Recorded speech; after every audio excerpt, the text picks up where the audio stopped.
Hello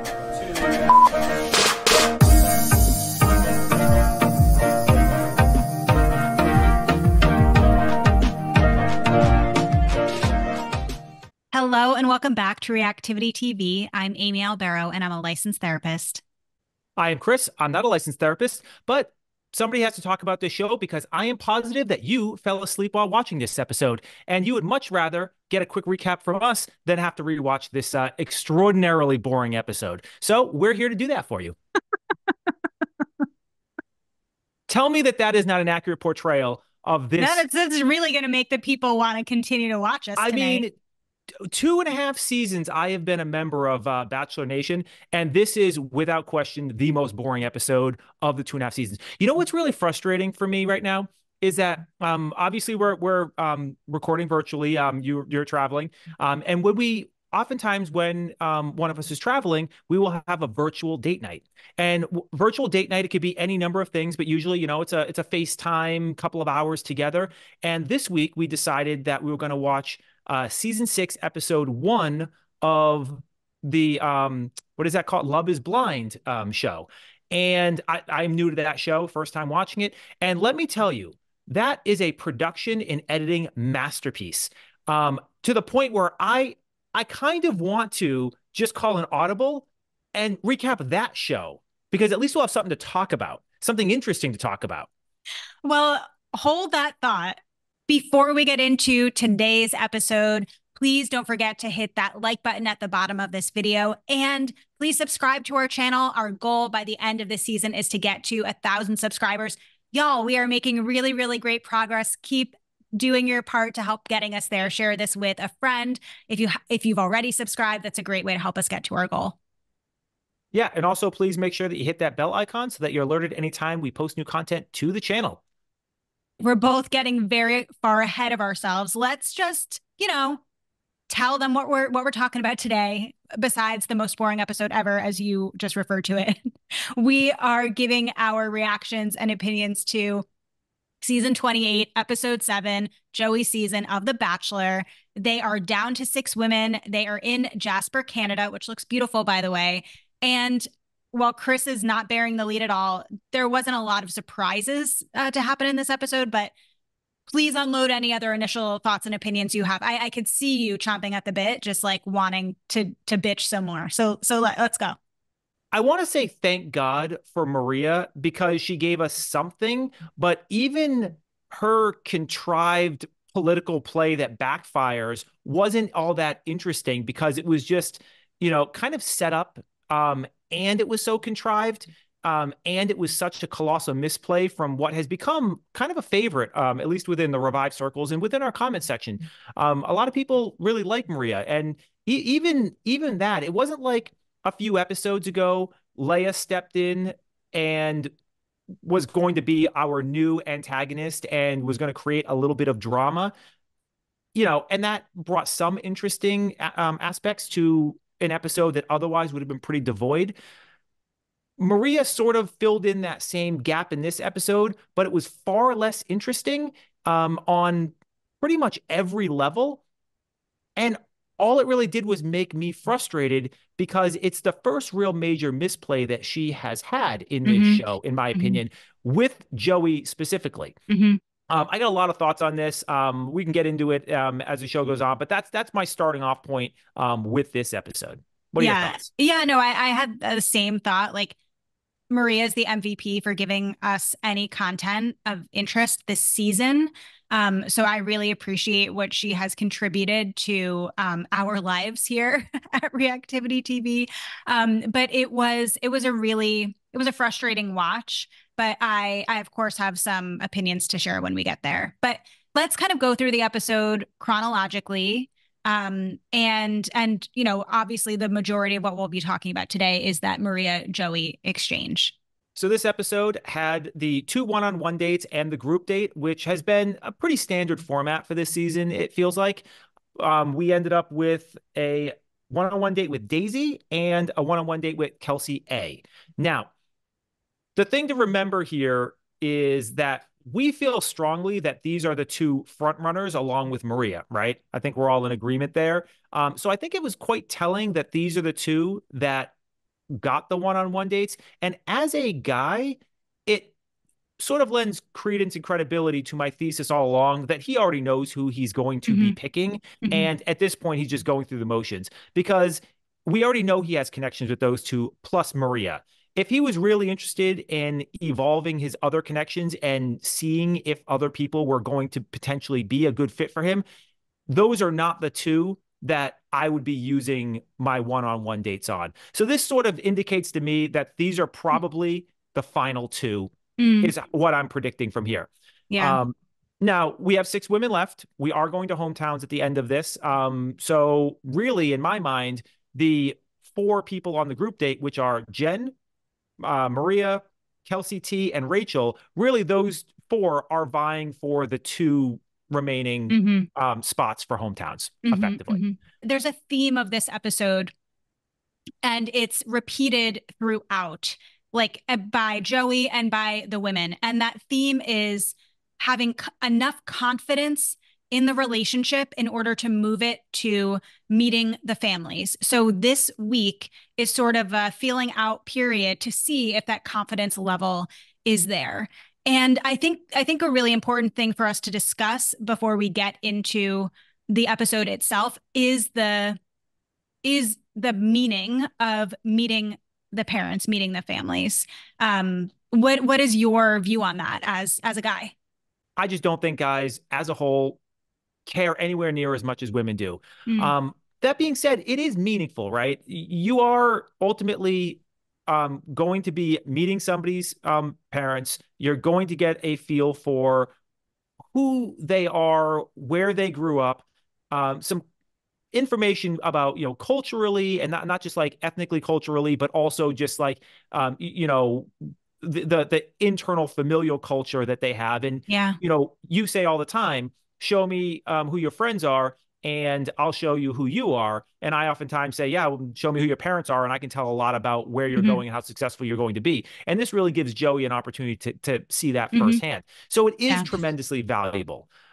That being said, I think the women on the show are putting far more Sure. pressure on themselves and emphasis on it than even Joey is. I think Joey is saying the token things that, he's supposed to say. Does he necessarily feel it as strongly as he's saying it? Hmm.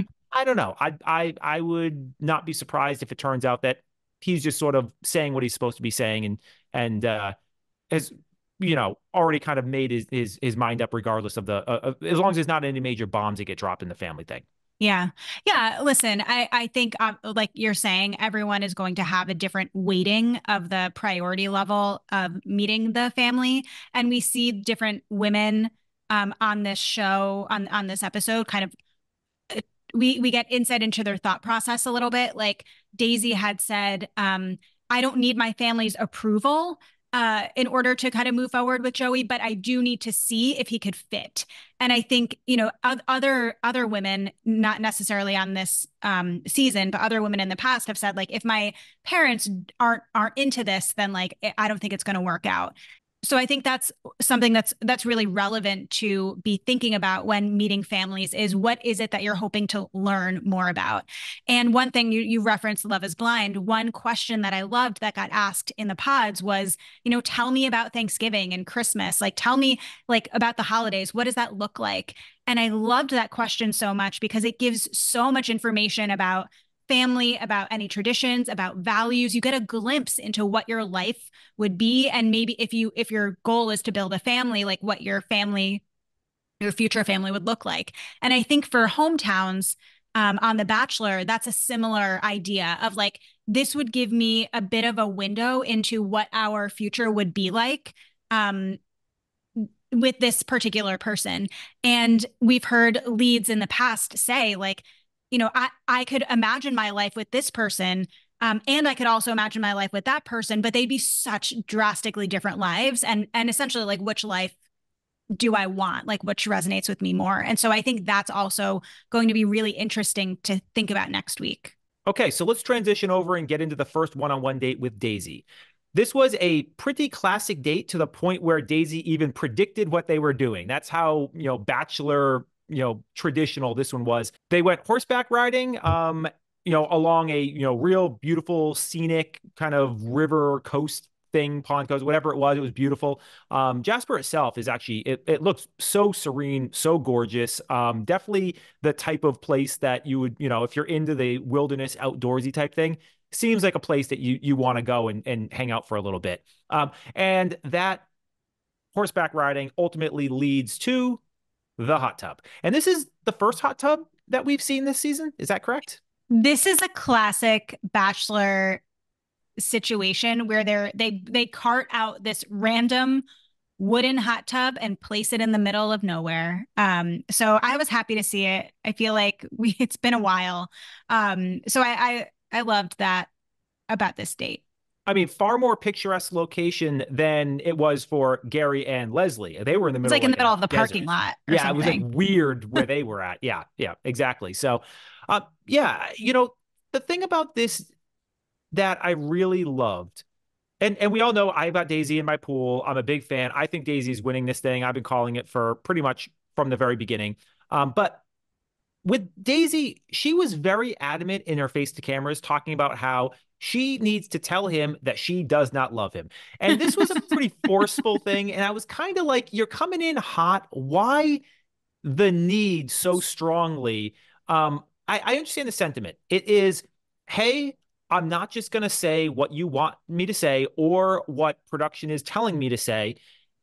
I'm going to say what I feel and what I mean. And when you strip away the fact that she was a little bit hot in the face to camera about it, and you get She down to said it really, twice. I'm not just going to say I love you to get a rose. she's not playing the game the way that most people would play it. And by not playing the game, she's sort of winning the game Mm, because you can't really fake that authenticity and that genuineness. So once they're in the hot tub, Joey starts the kind of very classic lead conversations where he's talking about the connection and where he's at and whatnot. And she comes over the top and is basically like, yeah, I'm not there with you yet. I think I can get there, but I'm not there yet. And you just saw Joey, he looked like a boomerang, just like woof, like what's going on? This is not in yeah, the script. And we right. do know, I've said it many times, Joey is very into the script. He has read the notes and he knows all the lines to hit. And you could tell he was taken a little aback by that. Not necessarily in a bad way, but it was jarring for him, and I think for a lot of the audience, even though we knew it was coming.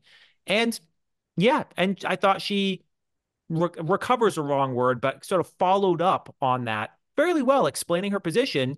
He asked some follow up questions about whether or not she thought that she could get there, and she was honest about that and said, "Yeah, absolutely." Hmm. And he does ultimately give her a rose, Hmm. and she seemed quite surprised by this fact. And yeah, honestly, I I understand why she would think that maybe she just sent herself home. Hmm. But I did like the authenticity. I like the genuineness, and I think ultimately, like I said, Joey has already decided on his top two. Now we're just filling out the hometowns from here, and Daisy's one of his top two.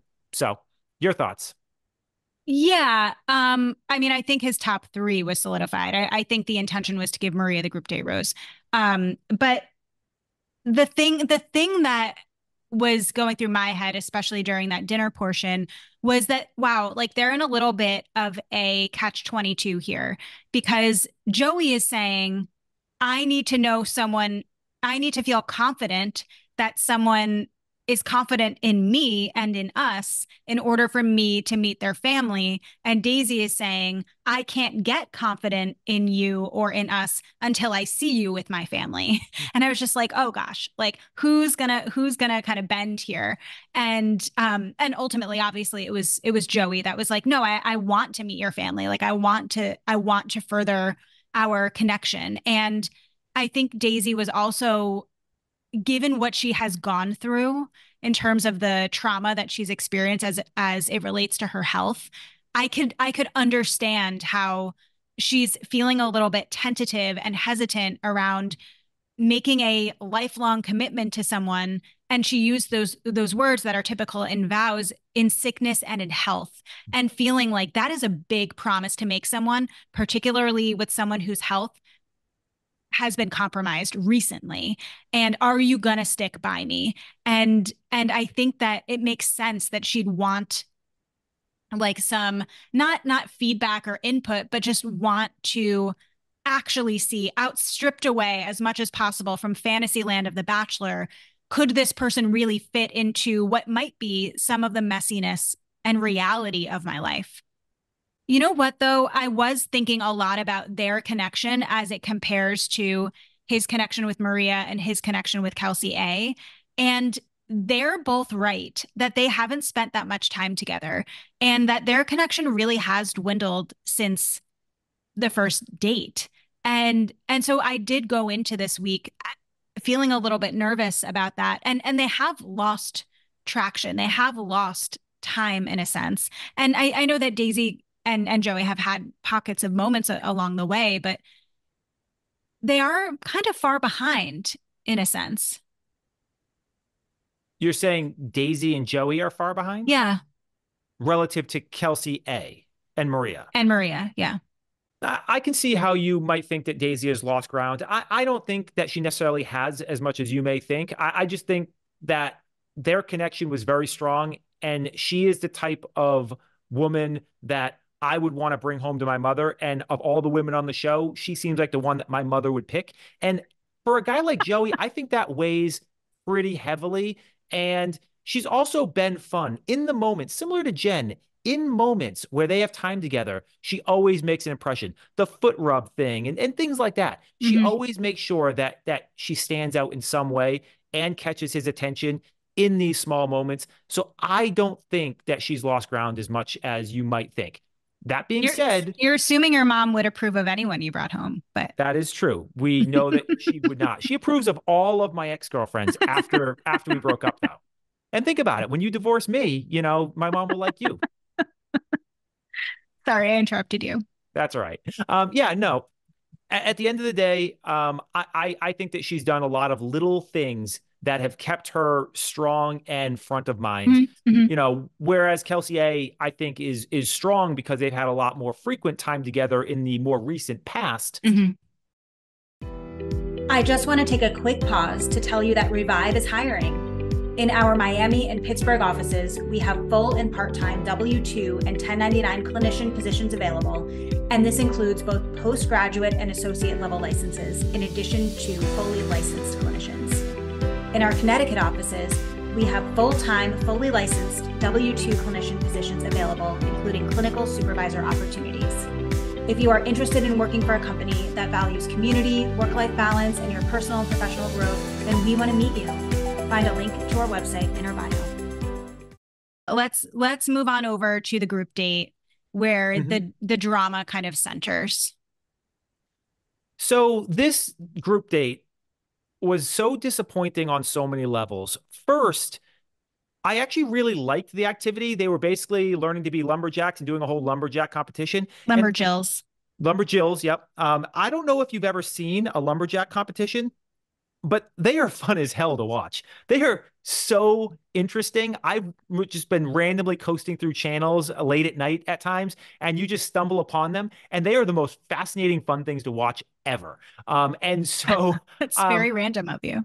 So the best one is think of like a telephone pole. And what they do is they've got an axe and they have to cut one side of it and prop a board and step on that board and chop another side, prop another board. And they have to go all the way up the telephone pole and the first one to the top. Wow. And you think if all you have is this board and your axe. So if you don't get the right cuts in, then this board is going to topple and you're going to topple like 30 feet to the ground. That's my favorite lumberjack competition, just for the record.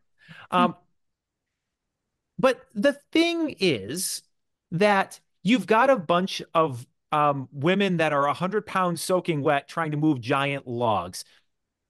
They did it. They did it, but it didn't live up to what you see on late night ESPN. Well, that's all I'm going to say. Of course. But Rachel and Kelsey T were incredibly impressive. I mean, Rachel went for it. Oh, yeah. That Elk's milk. Oh, my God. All I'm saying is that they didn't go up the telephone pole. Felt a little, they're novices. Down. They didn't have my favorite game. But look, I actually really like the lumberjill competition conceptually. Like, it's a fun sort of different sort of game. Whether or not it works well for the setting, I don't know, but I enjoyed it. I thought it was fun. Obviously, the big takeaway from this entire thing is that Maria is really struggling. I mean, It they really all are. I mean, the other one that's really struggling is Jen. Yes, Jen yeah. Jen is having a hard time. And she's You been see, having a hard time for 2 episodes now, yeah, yeah. you know. So yeah, so Jen makes it pretty clear that she is going to, make a mark today. Goes in for a kiss when Joey's doing face to camera time. That just, sets Maria off. Maria is having a really hard time. But let's pause on this for a second because I'm not convinced that any of this was really truly genuine on Maria's part. My takeaway is that this was planned politicking that has backfired on her for reasons that I can get to in a second. Yeah. But your thoughts? Do No, you feel like I this is mean, genuine? when we're watching this together, well, together, I think I had said to you, like, she's trying to manipulate him, right? And yeah, I don't think, I mean, I do think that her insecurity was prominent here, but I think you said it best. She misplayed her hand. She completely misplayed it to the point where it almost sent her home. And we saw her do this on the 2-on-1 with Sydney when she was like, essentially, I don't know if I can stay. Same shit. And so Mhm. for Joey, who his fear that he has expressed from the get-go is, I'm worried that I'm going to care about someone, they're not going to reciprocate their feelings, and they're going to leave. She's already threatened to leave once, and Mhm. now here it is, like literally actually said, I think I need to leave. And so I just don't know what she was really trying to get. I mean, I do, but I don't understand how she calculated that as a smart move here. Ultimately, we have seen Maria do extraordinarily well one-on-one with Joey. Mm-hmm. We've seen her do extraordinarily well in a group date setting with Joey. What we've seen her do extremely poorly is the interpersonal dynamics within the house. We've seen her take the bait. We've seen her get Mm-hmm. dragged into fights. She's not particularly well suited to fighting on that axis, Mm-hmm. right? That is not where her affinity lies. And what it felt like to me is that she was trying to lean in to a skill set that she lacks competence and leaned away from what she actually is competent at. And that is blocking out the noise and just being there with Joey. And this was, in my mind, a major, major misstep. And look, we all do it. We all think that we're better at something than we are. And we all try something that we know, maybe I'm not the best at this, but you know what? Maybe I can pull it off this time. And that's sort of what it felt like for me. She's not good at the interpersonal dynamics part of the competition. Lean away from that. And Mm-hmm. this episode, she just leaned right in and it felt contrived. It felt forced. Yeah. And it felt like she was trying to maybe make a point to Joey about how much she cares, Yes. but it came across as I don't care enough. I'm having a meltdown and I don't care exactly. Yeah. And that is, Joey's fear. The other thing, and this is like really, for those of you who watch Game of Thrones out there, the one of the big talking points when when Game of Thrones was big was how Tyrion Lannister had a remarkable skill. And that skill was to always ask everybody, what is it that you want? He was Mm-hmm. so wonderfully manipulative because he didn't come in with a preconceived notion and he didn't even try to guess. Every single person he ever encountered, one of the first questions he would ask him is, what is it that you want? I'm not going to guess. I'm not going to make an assumption. I'm just going to ask you, and then I'm going to find a way to deliver it to you. Joey has been unbelievably verbal about what he wants and what his concerns are. And Maria did about the most anti Tyrion Lannister that she ever possibly could. And instead of giving him what he wants, effectively demonstrated that not only is she not going to give it to him, but she's actually going to play directly into his biggest fear. Yeah. Yeah. Am I misguided here or No, no, I think your insights are spot on here. And I think, to your point, what she kept saying is the reason it bothers me so much to the point that I want to leave is because I care so much about you. But that wasn't what Joey was hearing. What she was saying was not what Joey was hearing. And I want to talk about the way Joey handled this, because for me, I think that's the more interesting piece of this whole thing. And so, like, what was your view of the way that Joey engaged around this with Maria? So Joey basically shuts down here, right? He kind of stops listening after the first couple of words and is already playing through everything in his mind. Yeah. Now, whether or not he knows he's being manipulated or not, I think that's up for debate. Yeah. But it doesn't really matter because whether he knows he's being manipulated or whether or not he actually just heard the first few words and interpreted it the way he interpreted it and is now spiraling as a result. Like those, neither one of those are good scenarios for Maria. Um, do I think that maybe she could have played this a little bit better and led with more of a, I care so much, I'm having a hard time, and it's really causing me to have whatever, some sort of anxieties. I think she can get away with this. I think the second that she says, I'm thinking about going home, keep in mind, we are right on the back of Lexi doing this to him. So Mm-hmm. this wound is already fresh because Mm-hmm. Lexi was somebody that we did think could be at hometowns. Yeah. So now we're having a little mini PTSD, kind of episode where Oh, he's okay, armchair. armchair. Hey, listen, I got my armchair over here. Yeah, he's having this little mini PTSD episode, reliving what just happened with Lexi, last episode or two, whatever long ago it was. And, she's talking about leaving, which is his greatest fear. So, I mean, I think that she could have gotten away maybe with this, but the second that she said, "Hey, I'm thinking about leaving," it was sort of shut down, game over for Mm-hmm. Joe. And he was not going to be listening. And I don't necessarily blame him. Men don't want complicated. We want complex. We don't want complicated. And Maria demonstrates that she is oftentimes very complex, and that is very attractive.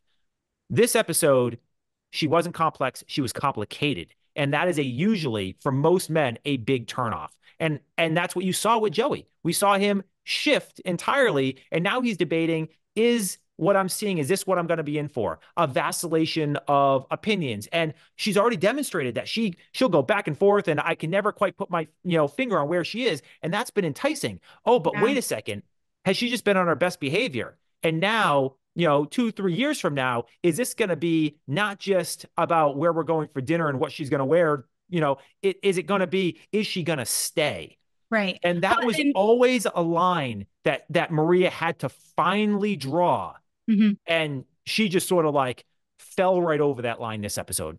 Yeah. And you bring up a good point that, like, the way that he's often characterized Maria, or his relationship or reaction to Maria, is she keeps me on my toes. And that's one of those things where it's like, yeah, early on in a relationship, that might be really exciting. But as your relationship grows and develops, that can feel really toxic. And we even see that play out when finally she says, like, no, I'm sorry. I need to apologize for what happened. And then they go to move forward, and she's like, but I'm not kissing you now. Yeah. And I was like, oh my gosh, like, you are just messing. Not, I don't think the messing with him was purposeful, but like, what I did ask you about was Joey's reaction, which you didn't really give me. So I'll talk about it. um, Sorry. no. Well, so I get this.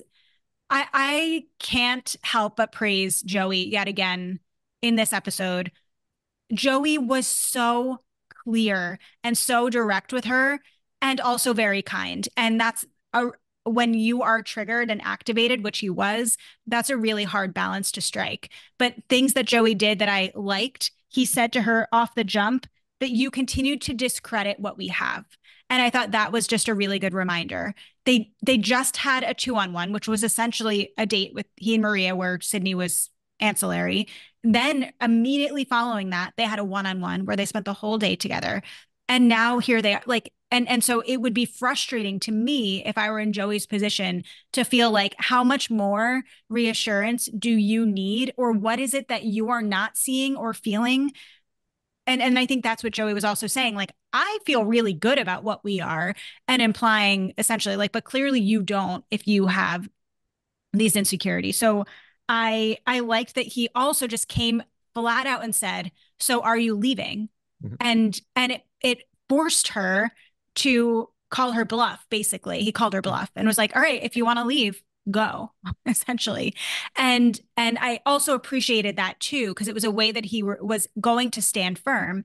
and and he also was, again, very direct and said, "Okay, I hear that this is hard for you, to see me with other women." I'm paraphrasing. "I'm leaving here with a wife." And so if you're not on board for how this process is going to go, there's the door. Like, and so I also really liked that he was very firm in owning his journey, the process. And these are the parameters in which this is going to work. Be in here with me. If that doesn't work for you, you can leave. And I really I found that quite impressive. Yeah, I really liked most of your points. I really like the fact that he called Maria's bluff. I like the boundary setting, which is what that really ultimately is.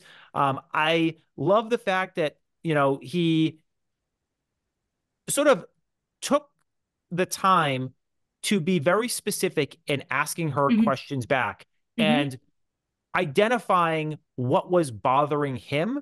Mm-hmm. I think that he pretty decently articulated why he was having the reaction that he was having. And Yeah, whether or not Maria was hearing it or not, I think by that point in time, she had already realized that she had misplayed yeah, and she was looking for a way to backtrack. yeah. Yeah, I mean, I do have, you're referencing when she came back, and I have some things I've written down, some quotes that Joey said that I just want to read. So she basically comes back and she says, "I had a moment, because of how I feel, and I'm scared, and it got the best of me." Joey says, "I accept that side of you. That scares me, that I thought you were going to walk out. That makes me want to hold back. I need someone that wants to be here fully, and I need you to believe that it could be you." Um, and then he says in a, like a face to camera, or a voiceover, "Am I an idiot? How can I make justified decisions with so much doubt? Are all these other women being honest? Maybe Maria is the most honest."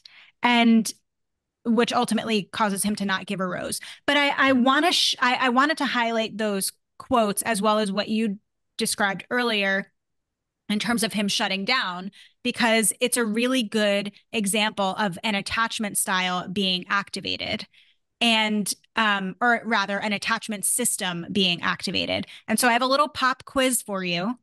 Okay.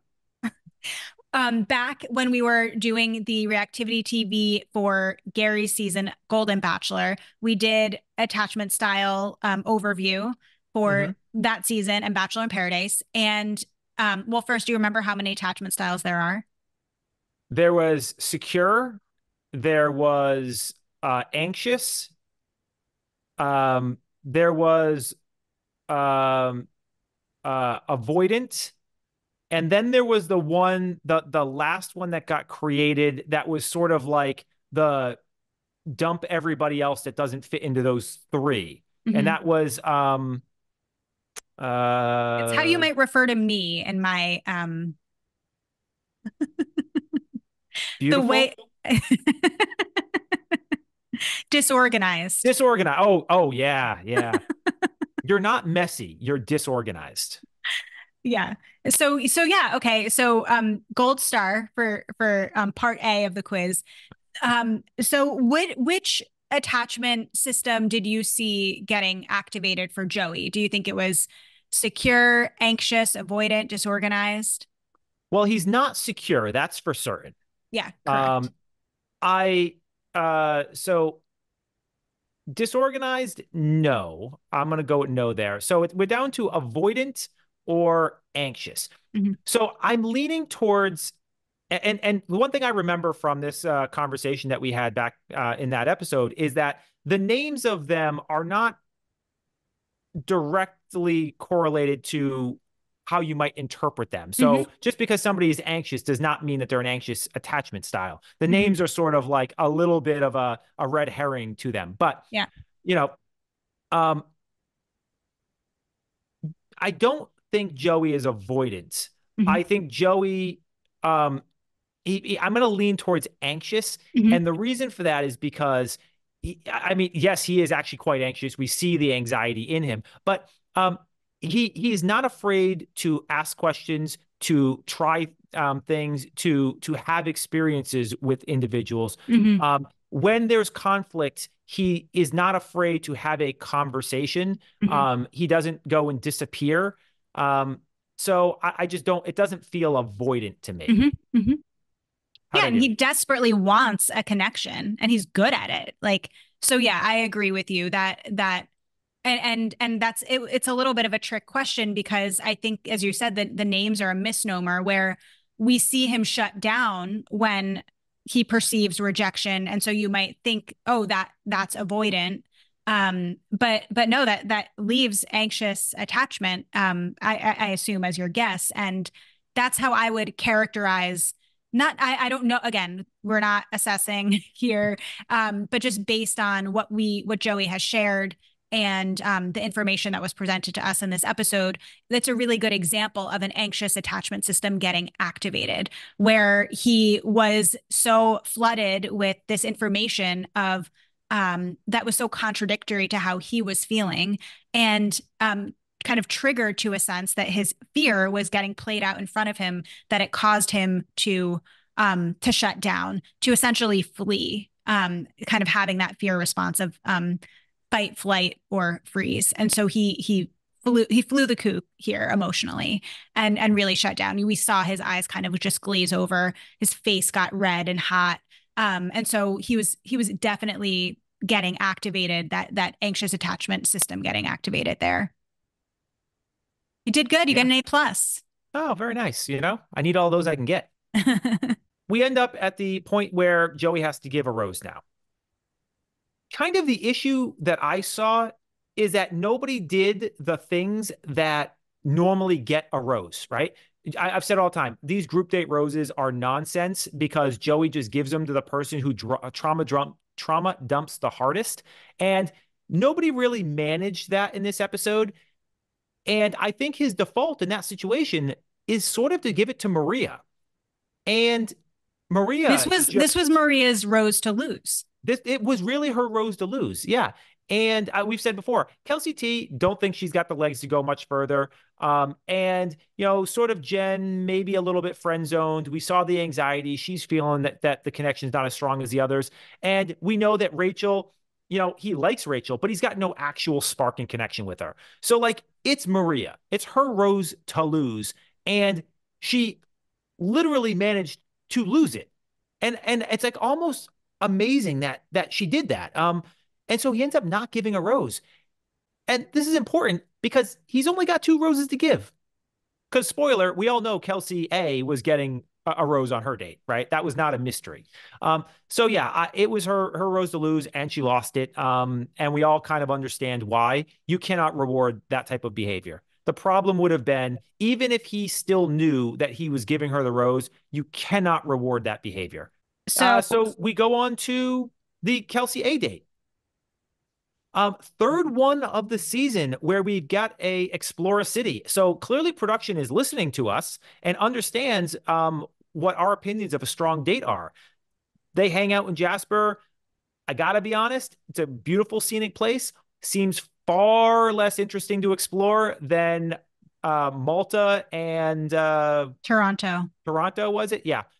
So, hey, listen, you had like two pubs and I don't know, maybe like an orchard or something like that, but they did it. They had their fun. Cute little date.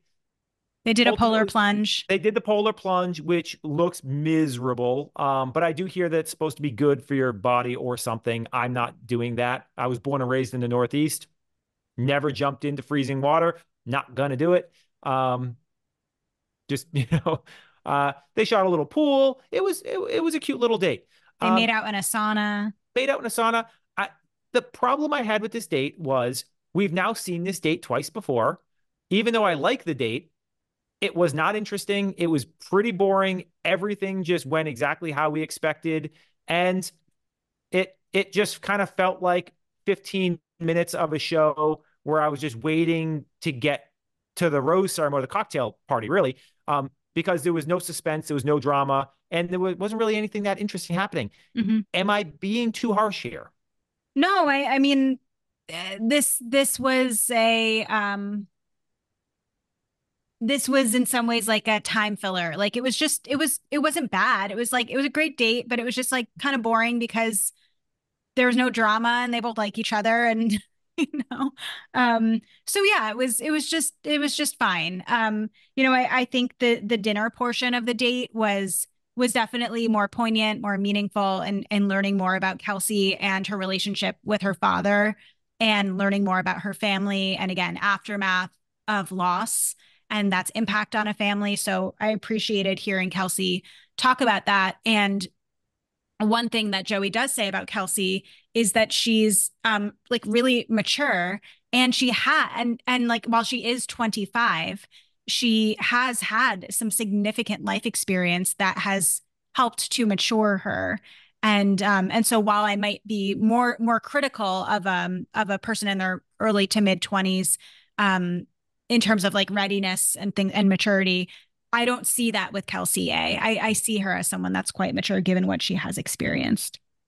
What I did really appreciate about Kelsey, similar, like parallel to what you were talking about, is just her deep sense of empathy and understanding for her dad. It really kind of like hit me right in the chest when she had said he stepped up when he lost the love of his life for his 5 kids, and just like just even that idea of like not even the idea, the reality of when a parent loses a spouse, they don't get to fully grieve in the way that they need to, because they, have kids who also need space to grieve, and just what a difficult experience that must be for a parent, and likewise for a kid, to know that your parent has lost the love of their life.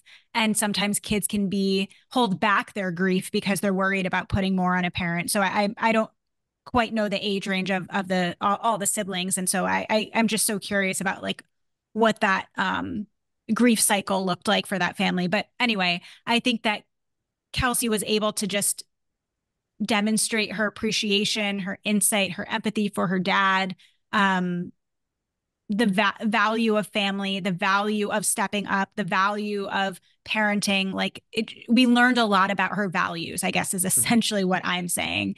Yeah. Yeah, I agree. So we roll into the rose ceremony. And the first thing that I noticed, which frustrated me to no end, was that these women with their beautiful dresses and their long coats were not given a coat rack or hangers. Every one of them took their coats off and would like putting them on the couch and stuff. And I it did was just, not I don't even know if notice I don't know if you that. caught that, but it No. was really like anal me. Like I was like, can we get a producer to get these ladies a coat rack? Like, what are we doing? What kind of budget are we on right now? Right. They spent it all So on Michael Bolton and the drone light show in the sky. that's what it was, right? But it turns out it doesn't matter, and that was probably the first hint that they weren't going to be there that long, because Jesse comes strolling in and announces that there is not going to be a rose ceremony. A cocktail Sorry, there's party. not going to be a cocktail party. Now, my first question is why? Was this because Joey's mind was already made up? Yeah. Was this because that's really my feeling. He already knew that, like, I don't want to go through and talk to the 3 women I'm eliminating. No, I I have mean, it gives 2 them women false rather. hope. Like, if he's going to Yeah, have one-on-one conversations with people, like, why not just send them home then? You know? exactly. Yeah. Yeah. So, yeah. On one hand, it felt it could be interpreted multiple different ways. On one hand, you could say, was it cowardly? He just didn't want to have to go through the effort of talking to 2 women that ultimately he was just going to be eliminating. You also could view it as compassionate because he didn't put 2 women that he was not going to keep through the A rigmarole vulnerability. of Yeah. yeah, Yeah. the whole thing. So I don't really know where it lands, but I've been pretty adamant that Joey has had his top three solidified for quite a while. Mhm. And so I lean more on the side of this was probably more about compassion and less about cowardice. Yeah, But I don't know. It could go either way. I But agree. ultimately, yeah, yeah. Ultimately, we don't have a cocktail party, and quite frankly, these six women were not going to get into drama, so we weren't going to get anything exciting from it, anyways. So we basically roll straight into the rose ceremony. He steps up. There are two roses to give. There are four women without roses. And he says, Maria, I'd like to talk to you. Now, Not shocked. not shocked. However, the other women, particularly Rachel, were not happy about this. And again, I think it goes back to the point I'm making. He's already got his mind made up. Um, Maria did something that questioned him. So he was giving her an opportunity to sort of rectify it so that he could give her the rose. It would have been odd for him to eliminate her before the rose ceremony if he's already at the rose ceremony. So it didn't feel like it would have been logical for him to punt her right there. Mhm. So the only logical thing was, hey, please explain yourself so that I can justify giving you a rose. And here's the worst part of it is Maria, in my mind, almost botches this. Like we were Yeah, watching it and we both like looked at each other and like, she did not do enough, right? It felt to me like I'm this strong, independent, empowered woman, and I'm not going to beg or really admit that I did anything wrong. I'm just going to say I'm here for the right reasons and I'm here for you. And I had a moment, but I'm not going to show any signs of weakness. And to me, that was that was problematic. At some point in time, for all people, we have to shed our ego and say, yeah, I screwed up big time today. And I have to acknowledge and own that. And she was unwilling to do that. And yeah, I think that was a problem. And I would not have been surprised. I said it. I'm not surprised if she does not get a rose because she just did not do enough in those moments with Joey. So yeah. those are my quick takes. Tell me your thoughts on this whole situation. Yeah, I don't really have much to add to what you said. My notes were literally she did not do enough. And I agree. I think that's a really good take on like how present ego was here. And again, I led us off this episode saying the theme was confidence, confidence in relationships. Maria did nothing to instill confidence in this relationship. And the trope of the bachelor that and Catherine, if she's watching this, is going to laugh that I'm like wanting this. But like the trope is about fighting for it, fighting for a relationship, which I usually like roll my eyes at and hate. But there was a part of me that was like, Maria, this is your time to fight for this relationship or to show Joey that you will. Like, show him that you're willing to put yourself out there, to take a risk, to be vulnerable. She did not engage in a way that told me that she is going to prioritize the relationship over her ego. And that ugh that broke my heart because I my crush on Maria has finally faded. Yeah, this was not a great episode for her. Her sort of Teflon veneer, what was damaged in this Mhm. episode, it feels Mhm. like. Mhm. And Joey was not shy about making that known. Yeah, right. But I mean, that really goes to show how weak the connections were with Kelsey T and with Jen that he still decided to put Maria through despite all of this bullshit. Well, see, I actually have a slightly different take on that. How weak were the connections with Jen and Kelsey T if Rachel is our fourth? So, spoiler, we're getting a little ahead of ourselves. We do end up getting roses. They are obviously Kelsey A and Daisy already have roses from their one-on-ones, and he ends up going Rachel first and then Maria for suspense. Mhm. We have been very clear all along. Him and Rachel, they like each other, but there is no spark. So, what is it saying about the Kelsey T, which I've said all along that I don't even think they like each other at all. Like I don't think they have any interest in each other. And Jen, I mean, Rachel beating out Jen is a little bit of a surprise. No, I mean, only to you because you have such a crush on Jen. I do But have she checks a lot of boxes. but no, none of this was surprising. You know, when after Lexi left, this I call this as the top four. Mhm. I think Rachel's going home next week. Maria will go home after Fantasy Suites, and then I think Kelsey A takes it home, but we'll see. I'm still on the Daisy train. Okay, I guess we'll see. I am driving Miss Daisy right to the finish line. Okay, let's get to roses and thorns.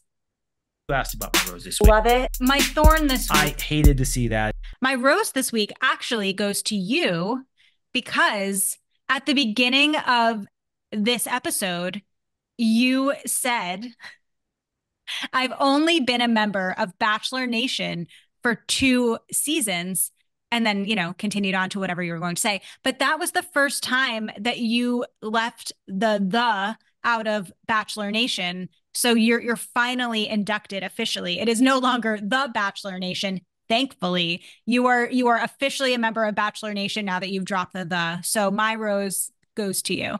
Is there a little Facebook thing happening? Exactly. Okay. All right. Well, hey, I appreciate that. So my rose this week, it's going to go to the no cocktail party. I was a big fan of that. Just because we had already gotten so much filler into this episode. This episode could have easily been 1 hour in and out and done. We were already stretching it to 2 needlessly. And the fact that, the cocktail party was not going to be interesting, because there was not going to be any drama with these 6 women, and we all knew who was going to be going home. So yeah, Yeah, I thought that was a great call, not good doing it. move. And also I thought it was a relatively respectful thing to do, because I am of the mind that Joey did it because he wanted to spare the 2 ladies rather than, the cowardice approach. Mm-hmm. What about your thorn? My thorn is going to, I could say the whole Maria thing, but I'm going to be a little bit more targeted here. And I'm going to say specifically the last conversation they have right before he gives out roses, and her just inability to acknowledge and admit to her own failings. I think that everything else could have been a little bit forgiven, and she come a little more humble to that conversation. And even though everything else was a miss, that was the piece that sort of solidified it in my mind that, there's an actual red flag here. Mm-hmm. Whereas Agreed. everything else prior to that was, someone's having an off day. Yeah, That was a flag though. I agree. The red flag was waved, and yeah, that was.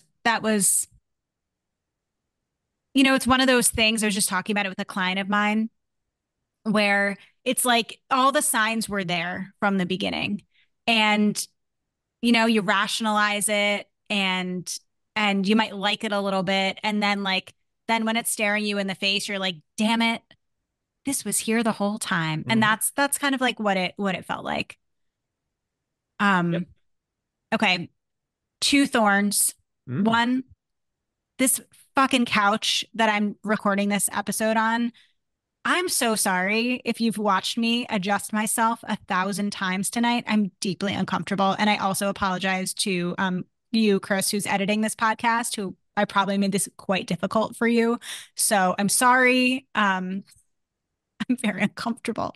My second thorn is the elk's milk. Oh, That yeah. just looked so vile. Mm-hmm. And especially after Rachel had drank it, and it was like still, bless her for drinking it when she has like a lactose issue. But then it was like on her face, and just it just looked so thick, and just grossed me out. Like just felt like heavy, thick stuff. I've never had elk's milk. I don't know what it tastes like, but just from a texture, viscosity point of view, just looked pretty awful. I would have forfeited. I don't think give me a log, I'll toss it around drinking the elk's milk. Nope. Nope. You know what it kind of reminded me of? That show you Oh, The watch, Good Place. Yeah, good. that's exactly what I was thinking of. The yak's milk that Yeah, that yeah. Was that that they give season one? Like, Jason. yeah, Or Jason's like season one of the. two. Oh, Yeah. yeah, yeah, exactly. So interesting point. I somebody in the comments, I'm sure will know. I actually don't think that there's lactose in elk's milk. I don't know. I'm fairly certain lactose is something specific to cows. Mm, Like other milks don't have it, which is why you can drink all the other milks. mhm. And when I say milks, I mean real milks. Like soy milk and almond milk. Those Yeah, aren't. yeah, of Yeah, course. you Yeah. get milk and almond. Animal milks, Yeah, yeah, animal-based milks.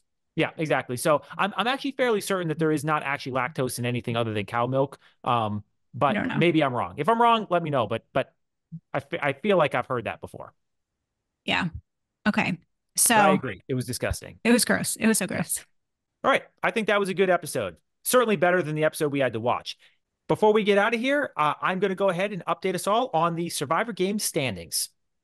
Well, that was an episode that solidified some placements within the Survivor game. We have nobody within the Revive staff with a perfect score anymore. At the top, though, is Daniela with 27 points.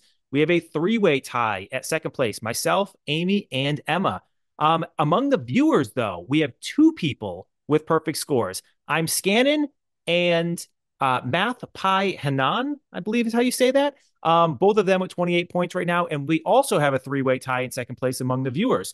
And those will be Tiffany Rose 98, Leslie A 4139, and Eileen Loudon 6077. We hope you're enjoying the game.